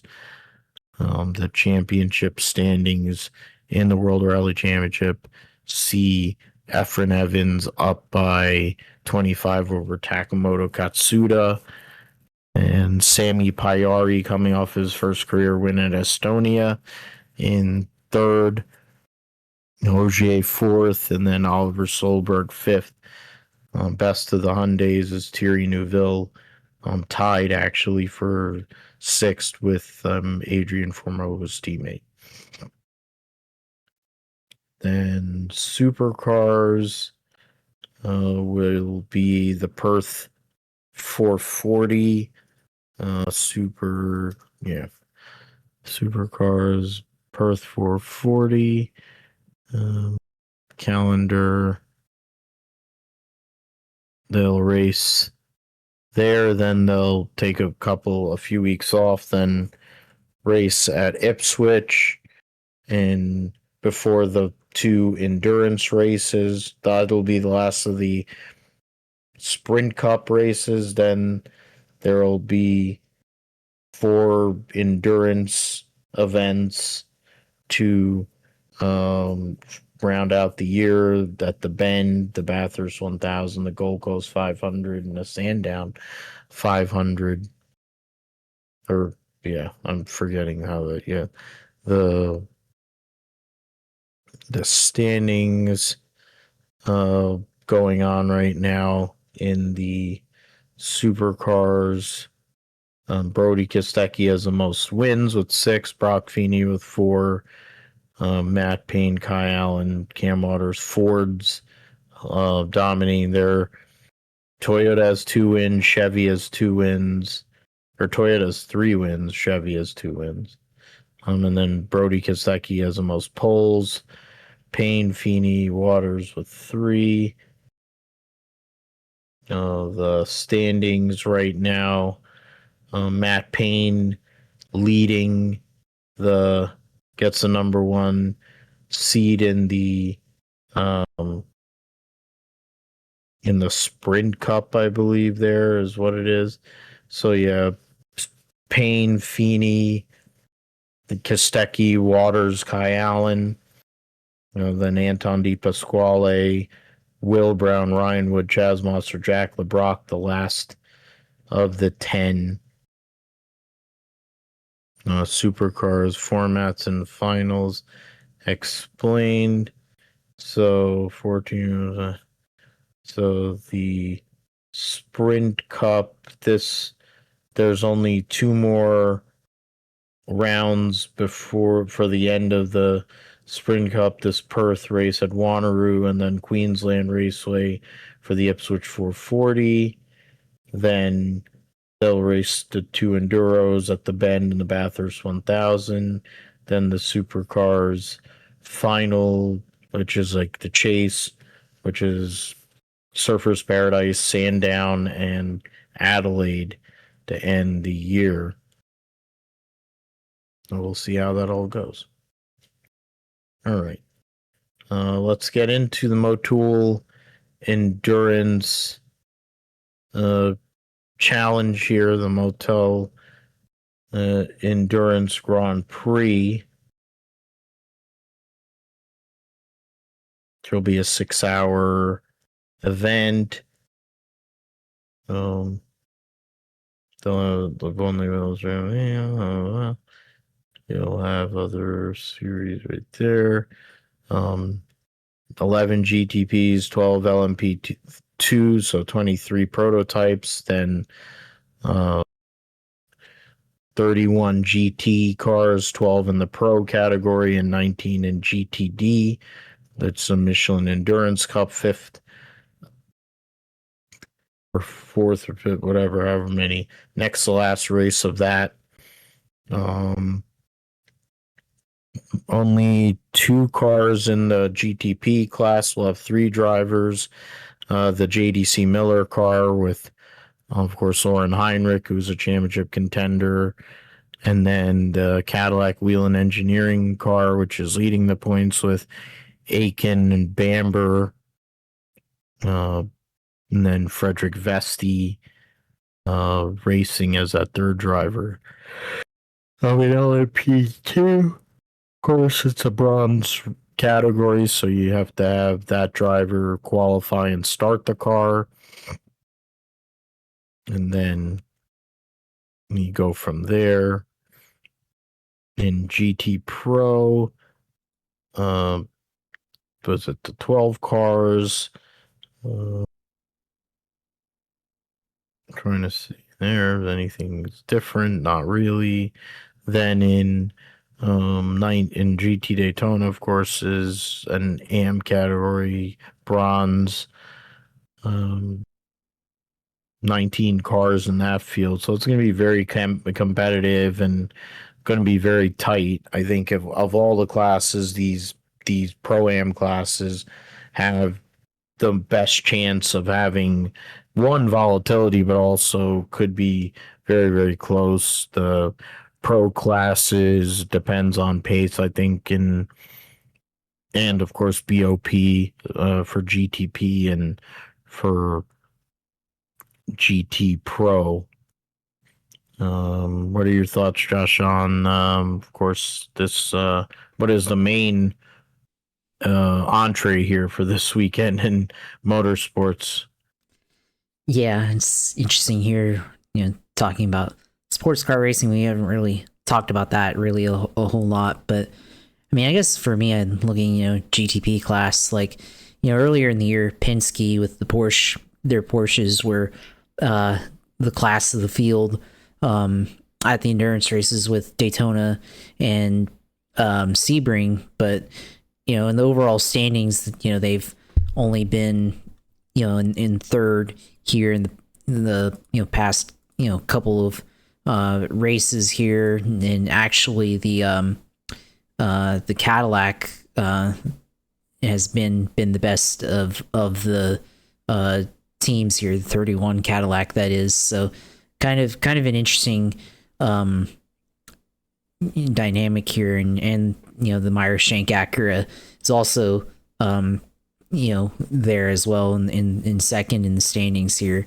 So for the 7 and the 6 Porsche Penske's can they kind of go back to what they were doing at Daytona and Sebring, or will this kind of, because I feel like with Watkins Glen and kind of similar, I feel like, to in a way to Road America, will that continue to favor the Cadillacs, I guess, and maybe the Acuras too, but I mean, I guess GTP, that's what I was kind of looking at there in that section. But I guess the real entertainment, I guess, is probably going to be in RG Bargy, of course, is probably going to be in GTD for sure, maybe GTD Pro. So we know the shenanigans that can go in the GT classes here. So GTD, of course, going to be very competitive. GTD Pro as well, and everything there. But it should be interesting. Especially talking about the amount of laps that they would be able to put on here. I mean, I think earlier you were saying like 125, which sounds a little shocking to me, considering I guess maybe for the pace that they'll be running for the sports cars, maybe that works, I guess. But we'll see how many laps they can put up here for a 6-hour race. Also, I guess with the racing, I guess, like how many incidents will take place and slow down the race for sure. So this race on the IMSA Michelin Endurance Cup here, so we'll see. We have, I think, this round here, and then what the 10 hours or the Petit Le Mans. I think that's the next race in the Michelin Endurance Cup here. So starting to settle that battle here. We'll see what they can come up with here this weekend, and I guess have to put on IMSA here on Sunday, I guess, 6-hour race here. So should be interesting. Just to see, we get to go and see one of the most amazing tracks on planet Earth and have a full field of IMSA cars there. Great full weekend there. So be interesting, obviously, to see what goes on there. And we'll talk about it next week. Bless and Josh, now it's your time here for sure in terms of the sim segment. Let us know what's going on in iRacing and gaming. Yeah, of course, last week did the or not last week, but literally last night on Sunday night and Friday night did the iRacing Brickyard 400. Friday night was the open setup Brickyard 400. They had a really good setup. Ran third in qualifying, and ran top 10, top 5 throughout the race until lap 77. Some two guys got into it in the short chute in turn 1 and 2, and then one guy to like two guys side by side. The guy on the inside spun out kind of, or got loose and got onto the apron in the short chute, and then shot back onto the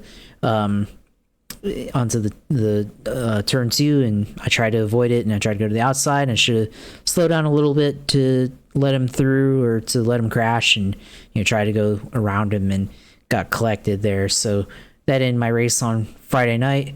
And then you had to make decisions and stuff. Okay, do I do this again, et cetera, et cetera. And then I'm looking at the schedule and I'm like, well, Saturday I got plans, Sunday want to do stuff, and then it's like, well, Sunday night's the last opportunity to run the pre-card 400 in the open or in the fixed series. So I said, okay, we'll do Sunday night, to try to get some redemption. And man, just the quality of racing, I don't know what it is. The quality of racing and iRacing in the Cup Series, especially at Indianapolis, like, is bad.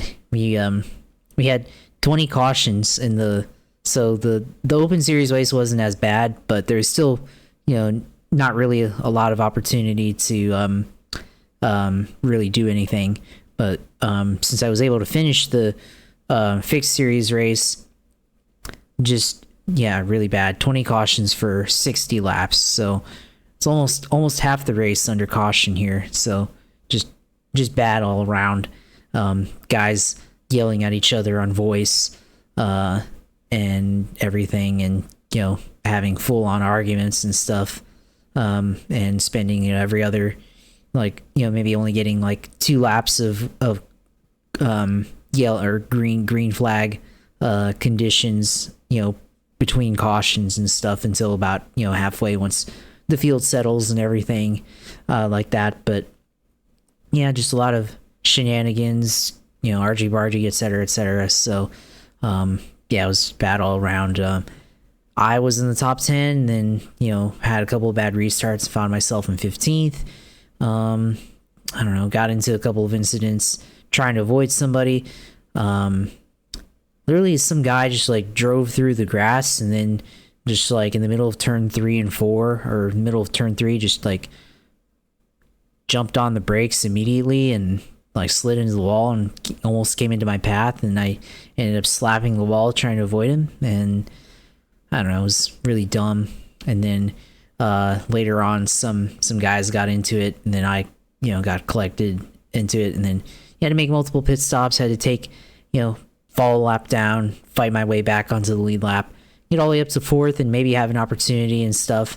And then I kind of mistimed the final pit stop because I was trying to make it on gas, and then took the second to last caution, decided to finally pit, and then gave up a little bit of track position and tried to get it back. And then tried to go 3 wide on like off of turn 4, tried to go 3 wide, trying to pass somebody, try to bump draft somebody past somebody to go 3 wide, and then going 3 wide in turn 1, get into somebody, and then get the penalty for too many incident points. So then I ended up trying to go to pit road to get to the pit stop and take the penalty. And I ended up slapping the inside wall coming to the pits because I forgot how to pit under green in a Cup car at Indianapolis. I kind of just used the braking zone for the Indy car. I totally forgot where you should start slowing down for the Cup car. So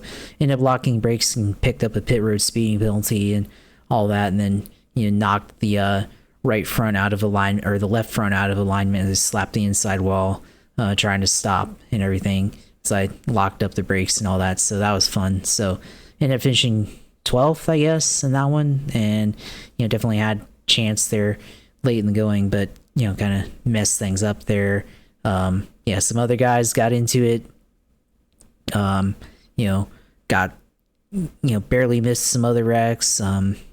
Put a guy on the wall at one point on the backstretch because I was trying to bump draft him, and I guess he was too slow, and then put him in the wall, and he got mad at me, and I was like, well, you're kind of slow anyways. So, kind of, if I'm getting mad, it's bad on the sim there.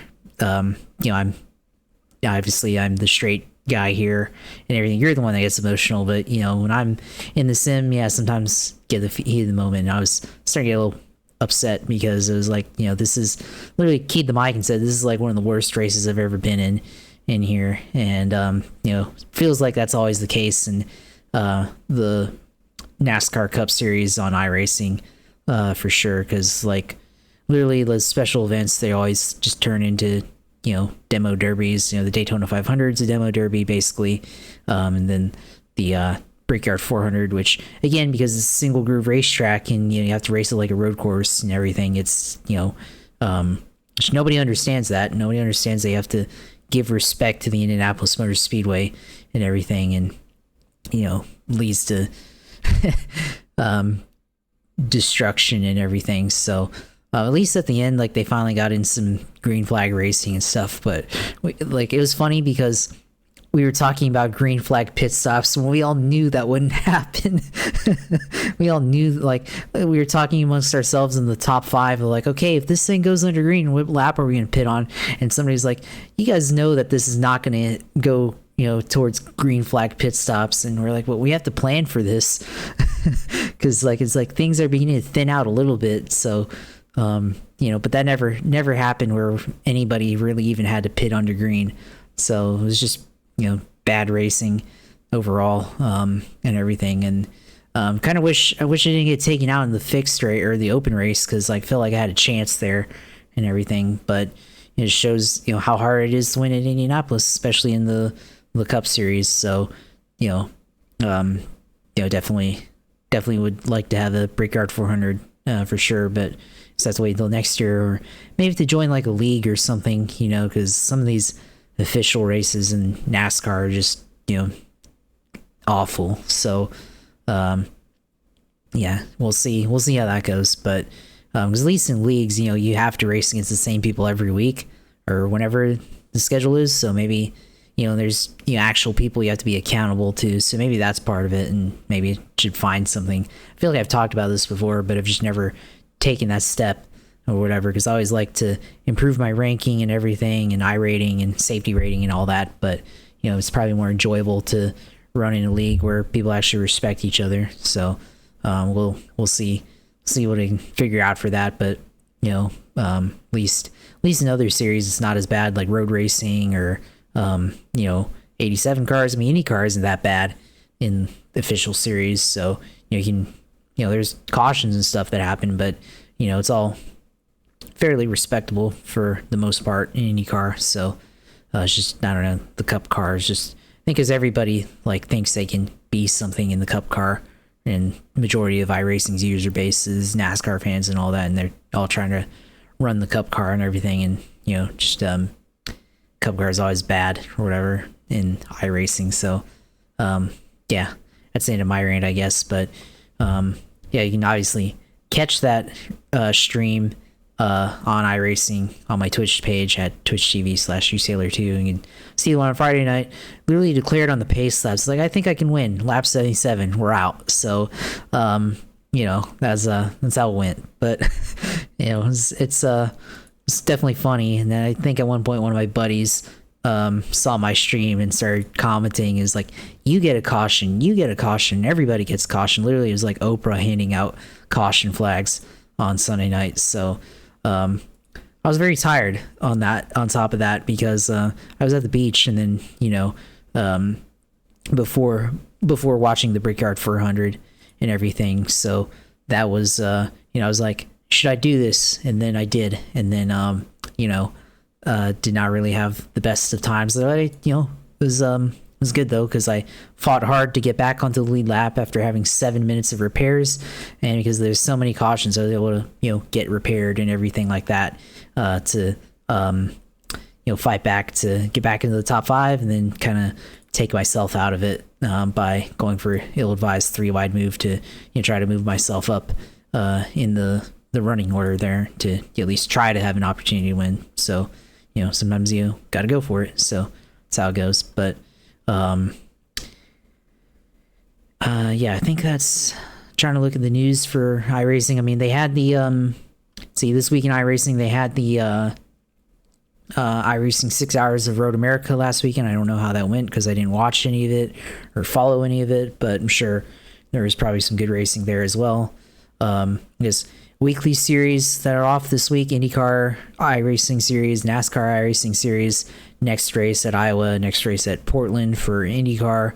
I think, trying to look what else is there. Official series otherwise, I think, it's all kind of off schedule because of the off week. So yeah, rare off week where everybody's off this week. In NASCAR and IndyCar and everything. I guess. Well, whatever was on the calendar on August 2nd, they decided to take off. So good for them, get a break and everything. But yeah, I guess yeah, for me, of course, you can watch streams at Twitch TV/GSailor2. You can go and watch on there and see how I did last night. Of course, see the you know arguments and stuff that people were having on there. You can go on Twitch and look at that, of course. And yeah, you can see my Twitter at JP Huffine. Jaguar football season coming back, so definitely going to be starting to put up some opinions on stuff and everything, and responding to people who think what they think about the Jacksonville Jaguars. Of course, the let's see what else, the YouTube page, Gripshire Podcast on YouTube. Go on there, follow our streams, like our page on there, and subscribe to our content, of course. And then photography page, Josh Huffine Photography. You can go and follow me on there on Instagram, see all my content there. I'll be posting stuff periodically. Be going to the Coke 0400 again as usual, so be producing photography there as well from the grandstands and all that stuff, so should be fun there. So yeah, that's it for me this week, of course. Yeah, glad to, Brickyard 400 weekend, of course. Glad to see all the action in Indianapolis, of course. But I guess, yeah, thankful for off week, and can go look at other things and stuff like that. So yeah, we'll see how it goes, and definitely starting to get closer to the end of the regular season for NASCAR, and football season's coming back too. So you have to start getting ready for fantasy draft and all that stuff for fall brawl. Yeah, having to get ready for fantasy football. Was doing bowling practice at the open house last week and trying to get into the swing of that. So that was good. Getting to see Train live finally was awesome. Bare Naked Ladies, Matt Nathanson. Basically, if you listen to Pop Rocks on Sirius XM, unsolicited, but promo there, but it was a great concert. It was just awesome. Felt great, awesome to be there. Great vibes. And then bowling, we're getting. Need to work on the spares, but we'll see. Have a few more weeks to go in the summer session, and then once season starts here early September, and have to go out there. Matt and Will, let's go out there and win it. I'm the opener there, so less pressure to set the table, but you go out there and execute. That's what it's all about. But of course, same thing here. You need to get the dang thing out.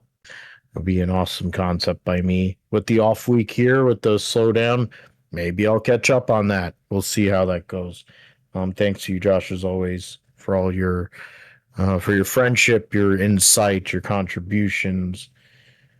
And even when you actually get mad, I didn't know that was possible, but it does happen. So credit that even Josh, a man who has done very interesting things, has raced faster than I'll ever race in real life and on a sim, actually does get pissed. It's something. Well, the Jaguars do it to him. To be fair, let's be honest. The Jags are the one thing that really set him off, the same way as any number of things set me off. But you can find us, of course, on YouTube, as Josh mentioned. Find us on philipgmatthew.com, GSP1428 on YouTube. You can find me at PGMGSP28 on Instagram, PGMatthew28 on Twitter. Find the Gripture Podcast on podbean.com. Thank you for listening. Thank you for like, subscribe, let people know about this thing. Push me to be better. I need all the help I can get that way. Yeah, we'll be back next week. Talk about the IMSA race. We'll talk about NASCAR. IndyCar will be back. So August is stretch drive for IndyCar, getting into the NASCAR chase It's going to be huge. Football, talking about training camps, first games of the preseason, getting things going. We're getting hot and heavy here, end of the summer, getting into the heart of our season here for both motorsports and football here on the Gripster podcast. So we thank you for listening, and we'll see you next time.